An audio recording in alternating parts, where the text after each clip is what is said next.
Ravindra sir, क्या इस पूरी बातचीत में इजराइल एक बड़ी बाधा के तौर पर इस समय सामने आ रहा है?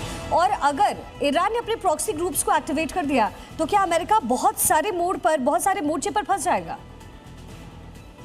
देखिए, ईरान के बारे में प्रॉक्सीज कितने हैं और कितने एक्टिवेट करेगा, कितने इफेक्टिव है, वो ज्यादा मतलब वो फायर पावर नहीं रही। ठीक है, हिजबुल्लाह है, यस, ईरान के प्रॉक्सी जो है, जो शिया मिलिशियाज है, खतैर हिजबुल्लाह वगैरह इराक में है, हूतीस तो भी साइड में बैठे हुए थे।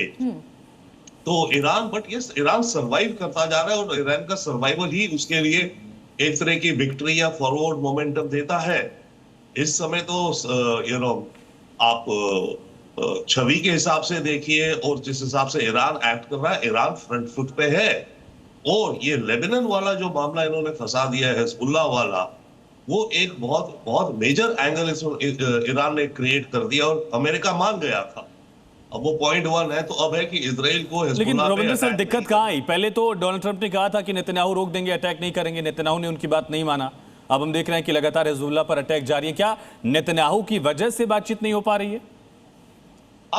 कुछ हद तक तो वो है। एंड नेतन्याहू तो पूरा प्रयास करेंगे कि इस जो भी ये डील हुई है इसको स्कटल किया जाए। बट बॉटम लाइन, अगर अमेरिका इंसिस्ट करता रहा तो नेतन्याहू को शायद बात मानने के अलावा कोई दूसरा चारा नहीं रहेगा नेतन्याहू का, चाहे जितने ही बिल्कुल ये एक हिडन एजेंडा हो सकता है यूएस का। ये यहाँ पर दिख रहा है जिसका जिक्र आप कर रहे हैं। बहुत एक बड़ी खबर, इंपॉर्टेंट खबर आ रही है इसी बीच। हॉर्मुज से जुड़ी हुई जहाजों की आवाजाही प्रभावित हो रही है। रविवार को महज 5 जहाज हॉर्मुज से गुजरे हैं। एक दिन पहले हॉर्मुज से 26 जहाज गुजरे थे। हॉर्मुज को ईरान ने एक बार फिर से ब्लॉक कर दिया है, जो कि डील में बातचीत हुई थी, जिस पर एमओयू साइन हुए थे, जिसमें स्ट्रेट ऑफ हॉर्मुज को खोलने की बात की गई थी। लेकिन एक बार फिर से आवाजाही प्रभावित हो गई है। ऐसे में ये जो डील है वो यहाँ पर क्या कैंसिल होता हुआ नजर आ रहा है? कर्नल शुक्ला, क्या ये मान लिया जाए कि डोनाल्ड ट्रंप जो है वो डील करना नहीं चाहते हैं? उनका एक ही मकसद है कि ईरान को झुकाना, और ईरान ने तो पहले ही क्लियर कर दिया, झुकना होता तो बहुत पहले झुक जाते, लेकिन अभी तक ये नहीं हो पाया। क्या डोनाल्ड ट्रंप ये चाहते हैं कि सिर्फ अपनी जिद बनवाए, जो कि जाहिर है ईरान नहीं मानेगा? अगर हम मिलिट्री वाइज इस सिचुएशन का अनाकलन करने की कोशिश करें तो दोनों साइड इस समय क्या कर रही हैं, अपने अपने बिल्डअप कर रही हैं। जो 30 दिन 40 दिन का जो युद्ध हुआ था इन शुरुआती दौर में, तो उसके अंदर जो नुकसान हुआ है उसकी भरपाई करने की बैकग्राउंड में कोशिश की जा रही है। उसके बाद एक लल पीरियड आया जिसको सीज फायर का नाम दिया गया, और उसके बाद एक मेमोरेंडम ऑफ अंडरस्टैंडिंग हुआ। इसके बाद एक वार्ता चल रही है। लेकिन अगर आप इनकी बयानबाजी से देखें तो ये ज्यादातर कोशिश इस तरह की जा रही है कि किसी तरह बातों को बढ़ाया जाए, टाइमलाइन को बढ़ाया जाए, लेकिन कोई कंक्लूजन निकलता नजर नहीं आ रहा। अगर एक टेबल पे बैठ के कोई वार्ता शुरू होती है तो कोई ट्रंप वहां से बैठ के दूसरी स्टेटमेंट दे देते हैं, यहां से इजराइल अटैक कर देता है, तो किसी ना किसी तरह से उसको घुमाया फिरा के इस तरह किया जा रहा है किसी तरह बात ना बने लेकिन बात चलती भी रहे। तो मुझे इसकी तरफ से यही समझ में आता है कि कहीं बैकग्राउंड में ये लोग अपना अर्सनल बिल्डअप करने की तैयारी में है। जो इन्होंने लॉस किया उसको बिल्डअप कर रहे हैं, रिइंफोर्स कर रहे हैं, और वही काम इराक भी करता नजर आ रहा है। वो अपने रिसोर्सेज बढ़ा रहा है, वो अपने डिफेंस तैयार कर रहा है। मुझे ऐसा लगता है कि आने वाले समय में इस युद्ध की आशंका और है, अगर इसी तरह कोई कंक्लूजन नहीं निकला, जो कि क्योंकि जैसे देखा जाए कि जिस तरह के इनके टर्म्स ऑफ कंडीशंस हैं बड़े हार्श हैं, इसके ऊपर कोई कॉमन पॉइंट पे आना इतना आसान नहीं है। और यहाँ पे कोई मीडिएटर भी इस तरह का कोई मजबूत मीडिएटर नहीं है जो कि इनको पुश कर सके। तो मुझे ऐसा लगता है कि बिल्डअप की तैयारी चल रही है, एक तरह से टाइमलाइन को बढ़ाया जा रहा है और कोई कंक्लूजन ना निकालने की कोशिश की जा रही है। कर्नल दिनेश, क्या ये ट्रंप की जिद है या घरेलू मोर्चे पर इमेज क्राइसिस से जूझ रहे डोनाल्ड ट्रंप के पास और कोई ऑप्शन भी नहीं है?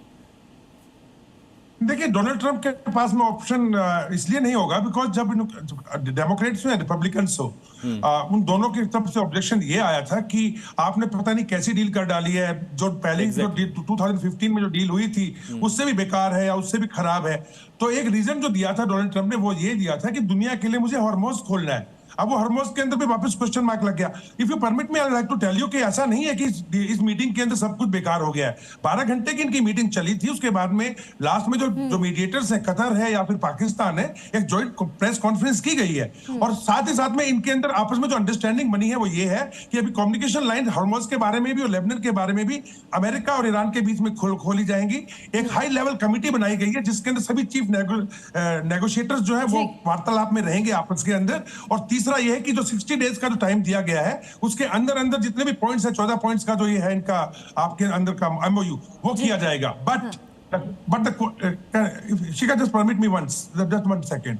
But the problem is कि ना तो दोनों जगह हार्ड लाइनर्स है, इधर आईआरजीसी है और उसके अगेंस्ट में सॉफ्ट में पेजेश्कियान, अरागची और कालीबाग है, तो वहीं पे रिपब्लिकन्स के अंदर भी हार्ड लाइनर्स और दूसरे लोग दो टीम में बटा हुआ है। अब ऐसे के अंदर जैसा कि देखा गया अभी इस मीटिंग के दौरान में, हर एक अपना फेस सेविंग करने की कोशिश कर रहा है एट होमलैंड, लेकिन जहां तक सवाल है इजराइल का और अमेरिका का, मेरा मानना है ये बहुत प्लान्ड अटैक चल रहे हैं और इसके अंदर डेफिनेटली एक गेनिंग टाइम है, जैसे अभी बताया गया, पहले पैनलिस्ट ने बताया है, they are gaining time and definitely there is going to be a big action. और यही से सवाल ये उठता है कि क्या अमेरिका गलती कर रहा है?